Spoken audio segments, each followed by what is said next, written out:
of a request for an emergency debate. I invite the honourable member for Hamilton Centre to rise and make a brief intervention. Mr. Speaker, I rise today to seek leave for an emergency debate on the authoritarian use of Section 33, the notwithstanding clause, on some of the lowest paid public sector workers we have here in Ontario. This is an attack on the charter rights of not just the CUPE workers, but all workers across the country. Mr. Speaker, $39K is not enough. These workers have had 10 years of deferred maintenance, deferred wages, many years at a 0% freeze.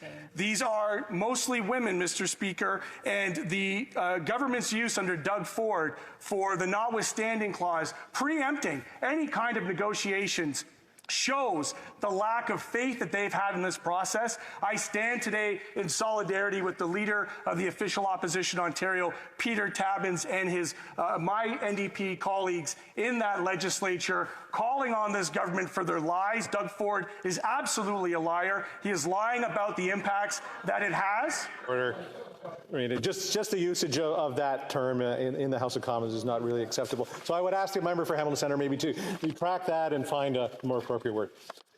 To be clear, though, that is only pertaining to the members within this House. And given that Premier is outside of this House, I will not withdraw my comments because he is misleading Ontarians on the impact that this is going to have on these workers. This is serious, and it is extortion, Mr. Speaker. He is extorting these workers in order to negotiate in favor of the government. And for these reasons and this purpose, I think it's important for every worker across this country to pay close attention to this Premier's use of the notwithstanding clause, because make no doubts about it, they will be using this for workers in every province across this country unless we stand up for these workers here today and now. Thank you, Mr. Speaker.